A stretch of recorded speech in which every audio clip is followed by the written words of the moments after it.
पाटील साहेब, उत्स्फूर्त असा प्रतिसाद जो आहे, ऐतिहासिक प्रतिसाद आपल्याला मिळताना पाहायला मिळतोय. कसं पाहता हे संपूर्ण समाजाचं चित्र पाहताना? ही आक्रोश आहे समाजाचा, ही चीड आहे समाजाची की आम्हाला आरक्षण असून दिलं जात नाही. आमचेच सगळे खायला लागलेत तरी आम्हालाच शत्रू मानायला लागले.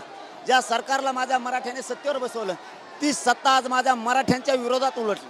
ही मराठ्यांची भावना आहे. सरकार मराठ्यांना फसवायला लागलं, ही भावना आज माझ्या मराठा समाजाची झाली. तरी माझा 50% जास्त मराठा समाज इथं नाही आहे. काही शेतामध्ये कामात गुंतलाय, कारण आमचं पोट शेतीवर भरतंय. त्या शेतीवरच आमच्या मराठा समाजाचे लेकरं मोठे होते. आज माझा काही समाज विठुरायाच्या पंढरीच्या दर्शनासाठी गेलाय. ज्या दिवशी मराठा एक येईल ना, तुम्हाला सरकारला आणखीन 1 करोड मराठा समाज एकत्र आलेला दिसेल. आत्ताच 9 किलोमीटरवर उभा राहायला जागा नाही आम्हाला. ही लाखोचा समुदाय उसळलाय, तो न्यायासाठी उसळलाय. हे सरकारनं समजून घ्यावं, त्यांच्या विरोधासाठी नाही. आणि त्यांनी जर आता ओळखलं नाही आणि हा समाज जर विरोधात उतरला तर यांचा कार्यक्रम झाला म्हणून समजा. याला माझा नाविलाज आहे. यांना काही करून मराठ्यांना, सगळ्या मराठ्यांना ओबीसीतून आरक्षण द्यावं लागणार आहे. त्याशिवाय मी हटत नाही. मला किती उघडा पाडायचा प्रयत्न केला, माझा समाज मला कधीच उघडा पडू देत नाही, कधीच उघडा पडू देणार नाही. ही गर्दी जी आहे ती सरकारला इशारा म्हणायची का आपण? ही गर्दी जी ती सरकारला इशारा आहे का? इशारा नाही. त्यांना आणखीनच समाज विनंती करतोय की तुम्ही आम्हाला समजून घ्या, आमचा संयम ढळू देऊ नका. जर एकदा मराठा संयम तुटला, जर बाहेर निघाला, सरकारला राजकीय क्षेत्रात पालता भुई कमी होईल. राज्यात मराठे एक बी सरकारचं सीट निवडून देणार नाही, एक सुद्धा. आमच्या न्यायासाठी आम्ही कोणत्याही थराला जाऊ शकतो, कोणत्याही. छगन भुजबळचं ऐकून मराठ्यांचं जर सरकारला वाटोळं करायचं असलं तर मराठ्यांचा रोष अंगावर घेऊ नका.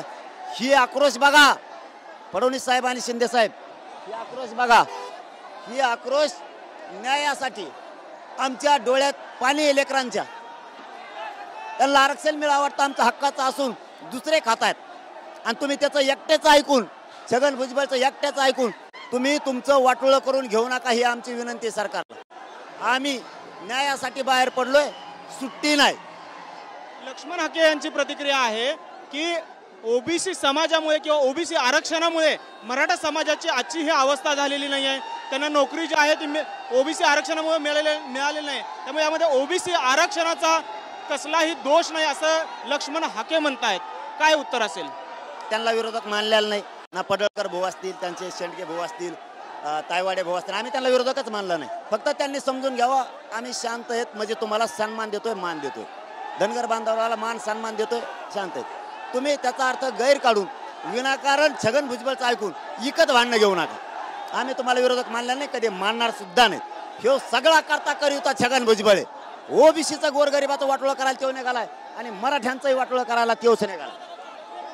त्यांचा असा देखील दावा आहे की ओबीसी आरक्षण मिळाल्याने मराठा समाजाची परिस्थिती फार काही सुधारणार नाही, कारण जे ओबीसी मध्ये आहेत त्यांना देखील अद्याप न्याय मिळालेला नाही. त्याच्यावरती उत्तरच देणार नाही, कारण विरोधक मानलेला नाही. सगळा छगन भुजबळचं बोली, सगळा छगन भुजबळ वाटोळं करतोय. दे ना म्हणा छगन भुजबळला सोडून आरक्षण, मग फायदा नाही होणार. काय घेऊन बसला म्हणला सगळ्या दुनियाचं? हे छगन भुजबळ आहे, सगळा करता करीता मुकादम मेहनती यावी.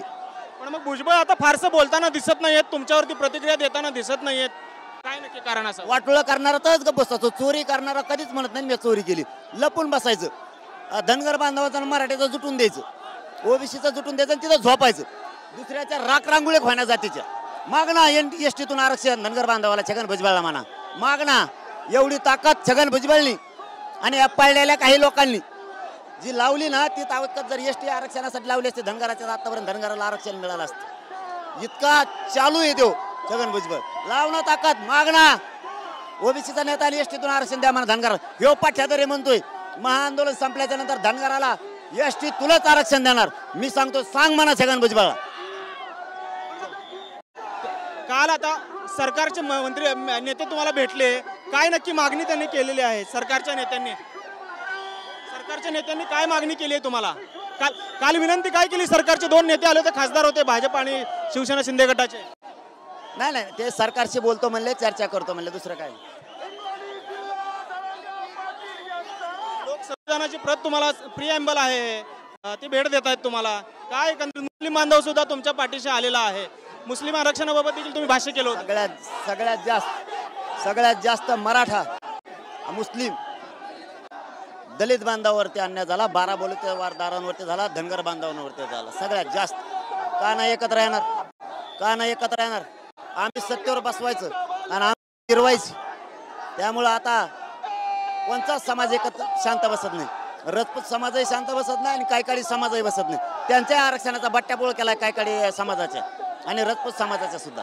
आता खरी मजा येणार आहे. आता पिक्चर बाकी आहे आणखी. आता करोडोत मराठा कसा बाहेर निघतो फक्त सरकारला मजा लागा म्हणा. थोडं थांबा.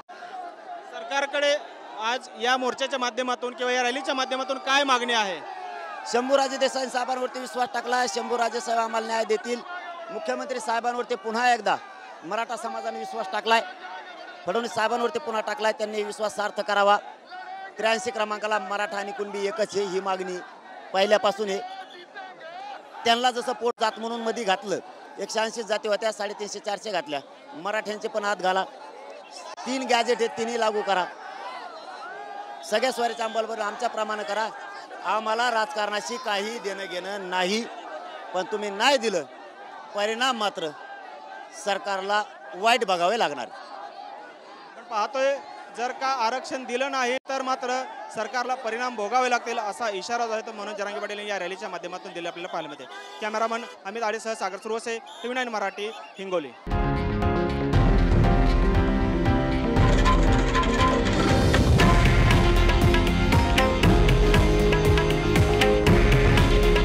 हे आहे देशातील नंबर 1 न्यूज नेटवर्क आणि आपण पाहत आहात TV9 मराठी.